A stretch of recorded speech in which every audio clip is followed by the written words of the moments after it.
शुद्धिजनों को मेरा सादर प्रणाम। एक बार फिर आपके सामने एक विषय लेकर उपस्थित हुआ हूँ। विषय है संवत 2081 सन 2024 में दीपावली का त्यौहार किस दिन मनाया जाए। बहुत सारे पंचांग छपते हैं, वे सब एक मत नहीं हैं। कोई 31 अक्टूबर 2024 गुरुवार को लक्ष्मी पूजन लिखते हैं, तो कुछ पंचांग 1 नवंबर 2024 शुक्रवार को लक्ष्मी पूजन बताते हैं। ऐसी स्थिति में जन सामान्य क्या करे, थोड़ी सी असमंजस की स्थिति हो जाती है। इसको स्पष्ट करने का प्रयास करूंगा। निर्णय तो आप लोगों को ही लेना है। कुछ भी कहने से पहले मैं ये बता दूं कि चाहे मैं जो कुछ भी विषय बोलूं, उससे यदि किसी विद्वान का मन आहत होता हो, मेरा किसी से कोई विरोध नहीं है, न ही किसी पंचांगकार से, न ही किसी व्यक्ति विशेष से। मेरा मकसद किसी को आहत करना नहीं है। मैं तो विद्वानों की श्रेणी में बैठने के लायक भी नहीं हूँ। मैं तो बस जो जन सामान्य हैं, जो पंचांग नहीं पढ़ते हैं, जो बेचारे अनपढ़ सामान्य लोग हैं, उनके लिए ये वीडियो बना रहा हूँ। किसी विद्वान को आहत करना मेरा मकसद नहीं है। फिर भी यदि किसी को ऐसा लगे तो पहले से ही मैं क्षमा प्रार्थी हूँ। तो 31 अक्टूबर 2024 गुरुवार को जो पंचांग लिखते हैं, जैसे हमारे पुरातन पद्धति से बना हुए पंचांग में बहुत कम पंचांग रह गए हैं। ज़्यादातर नूतन पद्धति से बने हुए पंचांग आज प्रचलन में हैं। मनीराम का पंचांग है, पंडित मनीराम वल्लभ, ये पुरातन पद्धति का बना हुआ पंचांग और जो प्रचलन में भी है। काशी विश्वनाथ जो वाराणसी से पंचांग छपता है, वो भी पुरातन पद्धति से बना हुआ है। लावड़ का पंचांग भी है, लेकिन प्रचलन में आज उतना नहीं है। हर व्यक्ति के पास, पंडित के पास ये नहीं होता है। ज़्यादातर मार्तंड, दिवाकर, राजधानी जो ये पंचांग है, ये नूतन पद्धति के बने हुए पंचांग अधिकतर पंडितों के पास हुआ करते हैं। तो 31 तारीख को चतुर्दशी है, जो कि दोपहर के बाद 3:54 पे चतुर्दशी समाप्त होकर के अमावस्या शुरू हो जाती है। 1 नवंबर 2024 शुक्रवार को अमावस्या तिथि है, जो सुबह से ही शुरू होकर के, शुरू तो ये पिछले दिन ही हो चुकी होती है, सूर्योदय के बाद से और सूर्यास्त के बाद तक भी 6:16 तक ये तिथि अमावस्या 1 नवंबर को है। जबकि 31 तारीख को सूर्यास्त 5:43 लिखा है। हो सकता है अलग अलग पंचांगों में एक आध मिनट आगे पीछे हो सकता है, इसमें मैं तर्क नहीं करूंगा। सूर्यास्त 5:43 को 31 तारीख को है और 1 नवंबर को सूर्यास्त 5:42 पे है। 1 नवंबर को 5:42 पे सूर्य अस्त हो जाने के बाद भी 34 मिनट तक अमावस्या है, जो कि त्रिमूर्त व्यापिनी नहीं है। प्रायः ऐसा मिलता है कि सूर्यास्त के बाद त्रिमुहूर्त व्यापिनी अमावस्या हो तो उसको पूर्णा माना गया है। उसमें ही जो पूजा आदि काल है होना चाहिए, लेकिन नहीं मिल रहा है। ऐसी स्थिति में हमारे कुछ युग्म वाक्य हुआ करते हैं, जैसे निर्णय सिंधु कमलाकर भट्ट के द्वारा लिखी हुई, जो हर विद्वान जिसको सम्मानित ढंग से मानता है, उसमें आदित्य पुराण को लेकर के लिखा है कि तुला संस्थे सैसांसौ प्रदोषे भूत दर्शयो हो उल्का हस्ता नरा कुरु पितृणाम मार्गदर्शनम। यदि अमावस्या लिखता है प्रदोष काल में दिनद्वये सत्वे परह, चतुर्दशी में भी अमावस्या हो और अमावस्या वाले दिन भी अमावस्या प्रदोष काल में सायंकालीन जो समय होता है उसमें हो, तो दूसरे दिन वाली ही ग्रहण करनी चाहिए, ऐसा लिखा है। एक और लेख मिलता है तिथि सत्व को लेकर के, लिखते हैं तिथि सत्व नामक एक पुस्तक है, उसमें से उद्धरण लेकर के निर्णय सिंधुकार लिखते हैं, द्वितीय परिच्छेद में 406 पृष्ठ पर मैं सामने पुस्तक खोले हुए हूँ। दंडई कर जनो योगी दर्शय शातु परेहनि तदा विहाय पूर्वेदु परेहनि शुभरात्रि के। यदि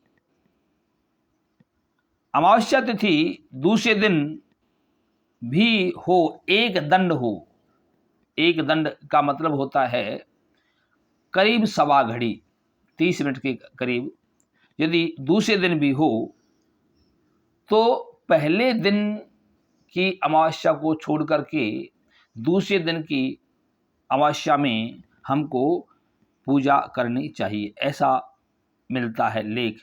इसके आधार पर तो 1 नवंबर को दीपावली मनाना श्रेयस्कर है।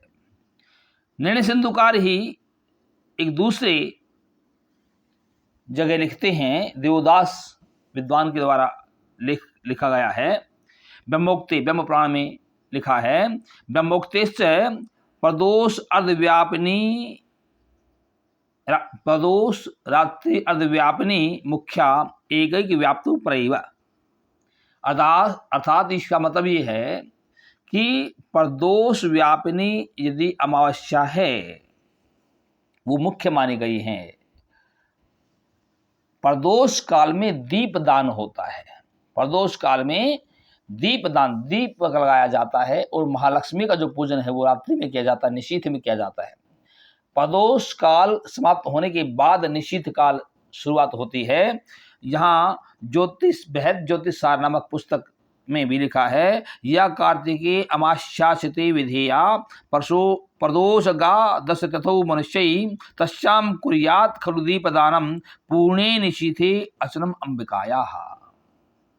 जो दीपदान है वो प्रदोष काल में जब अमावस्या हो उस समय किया जाता है और महालक्ष्मी का पूजन निशीथ काल में किया जाता है। निशीथ काल में अमावस्या यदि ना भी हो, दोनों दिनों में निशीथ काल में अमावस्या ना हो, प्रदोष काल में जरूरी है। यदि ऐसी सिचुएशन हो जाए, ऐसी स्थिति हो जाए चतुर्दशी में प्रदोष काल में अमावस्या नहीं है, वो रात्रि के 9 बजे बाद शुरू हो रही है, प्रदोष काल खत्म हो गया है, या 8:30 बजे के बाद शुरू हो रही है, प्रदोष काल समाप्त होने के बाद चतुर्दशी में यदि अमावस्या हो और निशीथ काल में रात्रि के समय अर्धरात्रि के समय अमावस्या हो, यद्यपि लेख के अनुसार लक्ष्मी पूजन रात्रि में होना चाहिए और दूसरे दिन अमावस्या वाले दिन सायंकालीन समय में प्रदोष काल में अमावस्या हो, यदि ऐसी स्थिति हो तो एक एक दिन लिखा ना, एक व्याप्तो परैव, एक दिन में तो निषिद्ध काल में अर्थात पूर्व दिन में, पहले दिन में अर्धरात्रि काल में अमावस्या हो और दूसरे दिन में केवल प्रदोष काल में अमावस्या हो। ऐसी यदि स्थिति हो तो हमको परैव पूर्व वाली छोड़ करके, जो चतुर्दशी में अर्धरात्रि में अमावस्या उसको छोड़ करके प्रदोष काल में जो अमावस्या है उसको ग्रहण करना चाहिए, ये लेख है। इसके अनुसार हमको क्या मानना चाहिए, क्योंकि पहले दिन भी प्रदोष काल में अमावस्या है और रात्रि काल में अर्धरात्रि काल में भी अमावस्या है। दूसरे दिन में प्रदोष काल में अमावस्या अवश्य है लेकिन पूर्ण प्रदोष काल को व्याप्त नहीं कर रही है। हाँ, दंडईक एक दंड से कुछ ज्यादा है। एक और मत मिलता है, प्रदोष समये राजन कर्तव्या दीपमालिका, जो दीपमालिका है, दीपावली है, दीपदान है, वो प्रदोष काल में ही करना चाहिए। इन सभी लेखों को देख कर के निर्णय तो हमें ही करना है।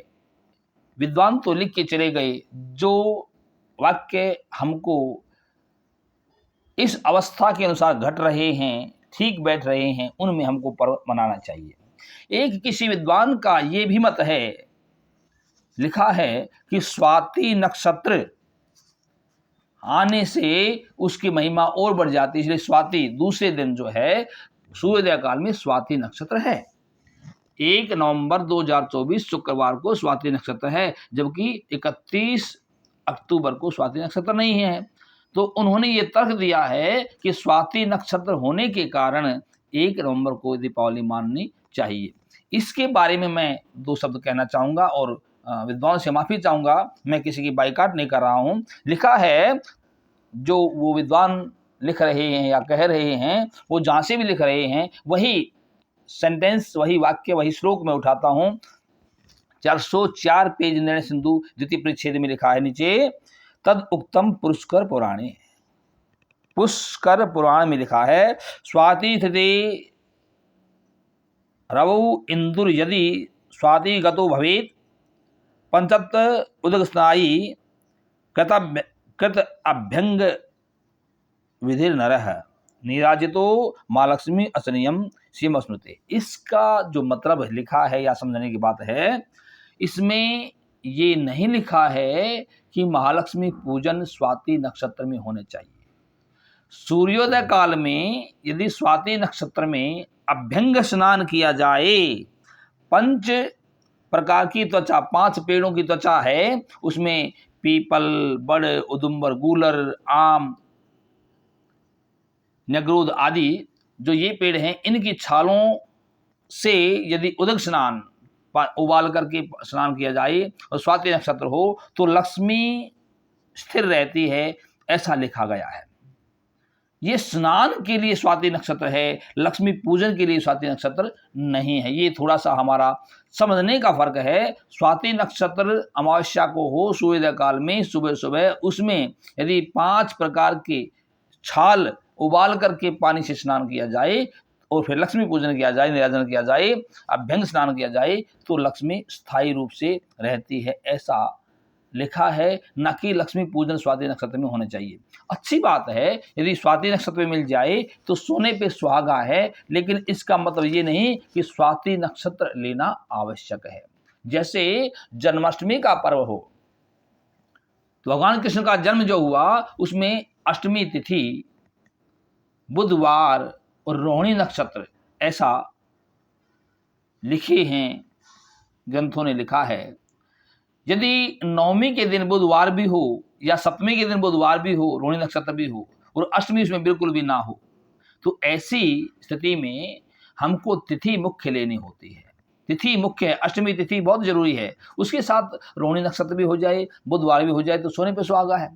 लेकिन एक अष्टमी तिथि है और दूसरे दिन या पहले दिन बुधवार भी है, रोहिणी नक्षत्र भी है, 2 चीज हैं, तो हम तिथि को छोड़कर केवल नक्षत्र और वार के दिन व्रत करें, ये हमारी समझदारी नहीं है।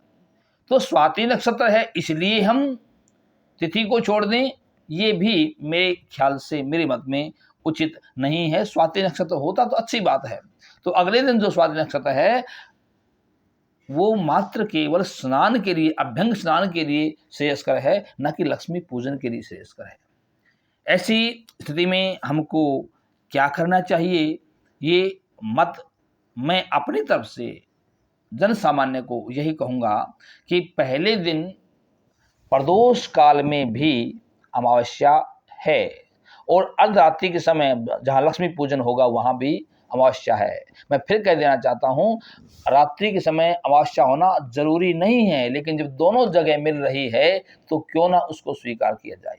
दूसरी बात, यदि हम दूसरे दिन भी, अमावस्या के दिन भी लक्ष्मी पूजन करते हैं तो समय पूर्ण प्रदोष काल को व्याप्त नहीं कर रही है अमावस्या, और उस समय स्थिर लगन नहीं है। प्रायः जो आज हम देखते हैं, करते हैं, तो स्थिर लगन में ही लक्ष्मी का पूजन किया करते हैं और स्थिर लगन वृष लगन ही आता है। सिंह लगन स्थिर लगन है वो तो अर्धरात्रि के बाद 1 बजे के बाद आता है, वो ग्राह्य नहीं है। इसलिए वृष लगन जो शुरू हो रहा है, वृष लगन 31 तारीख को 6:36 के समय शाम को शुरू हो रहा है। उस समय अमावस्या भी होगी और प्रदोष काल भी होगा। प्रदोष काल समाप्त हो चुका होगा शायद, लेकिन प्रदोष काल में भी अमावस्या है और लक्ष्मी पूजन के समय भी अमावस्या है। प्रदोष काल बीतने पर निशीथ काल में वृष लगन भी है, अमावस्या भी है। और यदि हम 1 नवंबर को देखते हैं तो वृष लगन जो स्टार्ट हो रहा है 6:33 पे स्टार्ट हो रहा है, उस समय अमावस्या नहीं होगी, प्रतिपदा आ चुकी होगी। इन सब बातों को देखते हुए मैं अपनी तरफ से यही बताना चाहूँगा, कहना चाहूँगा कि 31 अक्टूबर 2024 गुरुवार को अमावस्या के आने पर हम दीपदान भी करें और लक्ष्मी पूजन भी करें तो श्रेयस्कर रहेगा। बाकी फैसला आप लोगों को ही लेना है, जो आपको उचित लगे वो करना। हाँ, एक बात और कहना चाहूँगा कि यदि हम 31 तारीख को दीपावली का त्यौहार मनाते हैं तो 1 नवंबर को गोवर्धन का पर्व नहीं मनाया जाएगा, 2 नवंबर को ही गोवर्धन का पर्व होगा। अब आप किस दिन दिवाली मनाएं, क्योंकि एक बात और है कि आज चाहे कितने ही धर्म सिंधु, निर्णय सिंधु, मूल चिंतामणि, तीर्थ तत्व इत्यादि देख लें, सरकारी छुट्टी जिस दिन होती है या लोगों को जो सुविधा लगती है उस दिन त्योहार, उस दिन व्रत, उस दिन और तो क्या विवाह भी उस दिन लोग करते हैं, चाहे देश सो रहे हों या ना सो रहे हों। अब नवरात्रों में भी विवाह हो रहे हैं, मैंने देखे हैं। तो ये विद्वानों की लिखी हुई जो बातें हैं इनको गौण कर देते हैं, अपनी सुविधा के अनुसार लोग मनाना ठीक समझते हैं। जो आपको उचित लगे। राम राम।